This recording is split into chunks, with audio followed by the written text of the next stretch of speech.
guys, and welcome back to another video. My name's Destiny. I do book things here, and I'm doing some filming while the baby is asleep. She is down for a nap finally. Woo. So today I thought we would discuss the Book of Cold Cases by Simone St. James. It was my book of the month pick for March. I have finished it and enjoyed it. I ended up giving it 4 stars, but we're gonna get into that. I thought I would do a quick review for you guys. It seems like my Lessons in Vengeance review got the most views on my channel of anything I've ever put out, so I'm gonna start doing more book reviews because I like doing them. I have a whole journal dedicated to them. I just usually don't post them because my words and my thoughts don't flow out as easily, but here we are. So the Book of Cold Cases follows Shay. Shay is a 20-something-year-old who works at a receptionist at a doctor's office.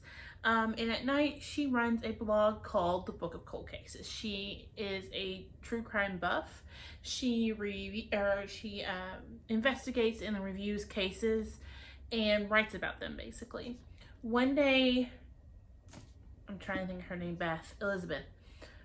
So Beth Gear is what she goes by, comes into her doctor's office and she looks at her coworker and goes, "Is she famous? She looks really familiar." And she's like, "No, should I ask for her autograph? Like, is she, you know she's famous, should I ask for her autograph?" Well, Beth tells her, no, I'll figure it out.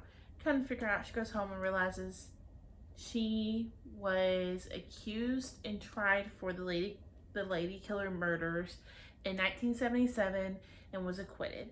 And now here she is in the waiting room. Shay had already wrote about her case before, and no one involved in the case would speak to her. So she decides that she's going to take her lunch break and follow Beth and hopefully convince Beth to give her an interview. Well, Beth decides to give her an interview.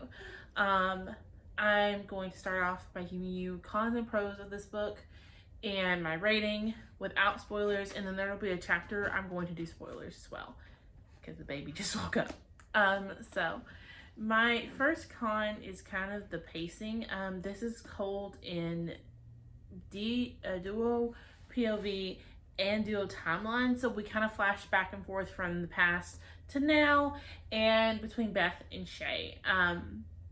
It wasn't very confusing, honestly, but I wish we had gotten the reveals with Shay and saw her reaction instead of flashing back and seeing them in the past and learning about them and then just coming back to the present where Shay knows. I think it would have gave a lot more emotion on the page. My next pro, though, is the fact that those reveals there was a couple that were shocking, but not really. I honestly guessed the twist of this in the very beginning. Like the very beginning. So the duo POV and the flashback between times is what kept me going, kept me reading, was because you got to see those two.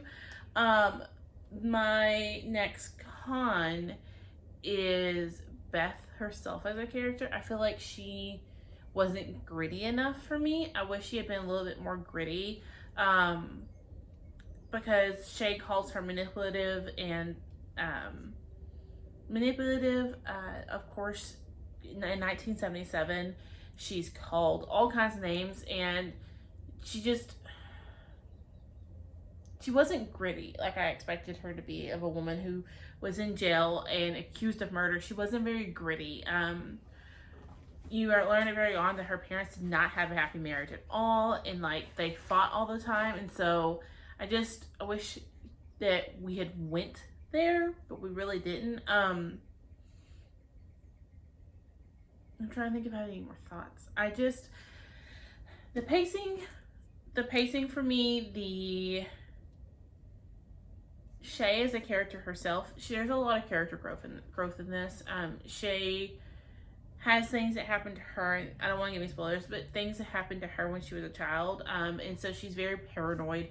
She doesn't drive. She does not go out after dark, and all that kind of comes into play here. And I just feel like it was a convenient choice to make some of the plot points happen. But overall, I really enjoyed it. I'm not dousing this at all. I really enjoyed it. I'm giving it I think I'm gonna give it 4 stars. It was creepy. Honestly, I could not read it at night. It was so creepy. There is a haunted house element into this. So if you love haunted house stories, you'll like this. The first, the prologue gives you straight up haunted house, and it tells you, look, this house is haunted, and then takes us into the story. It's super, super interesting, though. I thoroughly enjoyed it. So if you don't want any spoilers are coming now. Spoiler number 1, I guessed that it was her sister that was the killer and wasn't Beth. I guessed it on page 10. When they talked about her mother, Marina, going to a hospital and Shay figures out it wasn't a mental hospital, I knew then she had an unwed baby. She had a baby out of wedlock. What shocked me was that it wasn't a consensual child, that she was taken advantage of, and that the father was so much older. That was a shock. The other shock came when I learned that Beth killed Lily. That was a shock for me. I figured she killed her by the time the ending got here. When I realized Lily is dead, Lily's who's haunting the house, I figured Beth did it, but it still didn't fully hit me, if that makes sense, that Beth killed her sister. I totally agree with why she did it. I totally understand why she did it. That makes perfect fucking sense to my head. But my biscuits are done. But the fact that it goes into detail that she killed Lily and then put Lily next to the lake, that was a little bit of a shock. And the other thing that shocked me was Beth died. Beth died in this, and they don't really talk about what happens afterwards. And that was my question, what happens to her money? Who does she leave it to? She didn't have kids. She didn't have any more family. So where did all that go to? It does give us the end that the house did sell, and they did sell it off. But my question still is, what happened to everything that was there? They sold all the antiques and everything, but where did that money go? Did Beth leave it to one of the charities she ran? Did she, where did it go? I did think that was a really interesting aspect that Simone added in here, was that Beth ran multiple charities, and one of them being all of them really had to do with teenage mothers or unwed mothers, for her mother. And I love that. Her troubles with her mother were really interesting to me, because her mother always preferred Lily over her, and that doesn't make sense to my brain. But I guess it's because as a mom, I could never see choosing one child over another. I have my little bit, and so if I had to give her up and had another child, I don't think I would choose her over my other child. I know that Marina was really struggling with the fact that she had to give Lily up, and she felt like she abandoned Lily. I totally understand that. I kind of get that, but that didn't jive with my brain. And then the one last thing I will say is Beth's father. He irritated me to no end. He made me literally angry. The fact that he treats Lily so bad because he's not hers,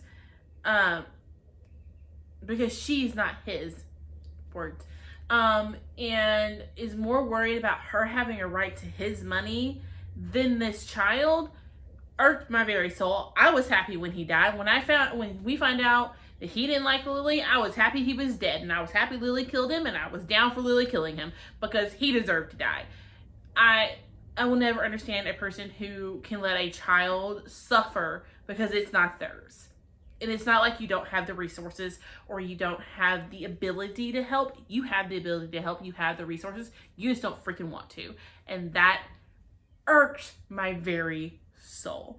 But I will say this book was so good. I have 4 more Book of the Month books on my shelves that I will be doing a series reading them. You'll get a whole video where I'm going to read 3 of them and take you vlog style through it, kind of like Books and Lala does, and see, is Book of the Month really worth the subscription or not? Because so far, this is a 4-star read. I loved it, and all I got was the synopsis. So we will see. I think the next one I'm going to pick up from Book of the Month is The Paris Apartment by Lucy Foley. And yeah, stay tuned for that video. It will be coming. Again, I gave this 4 stars.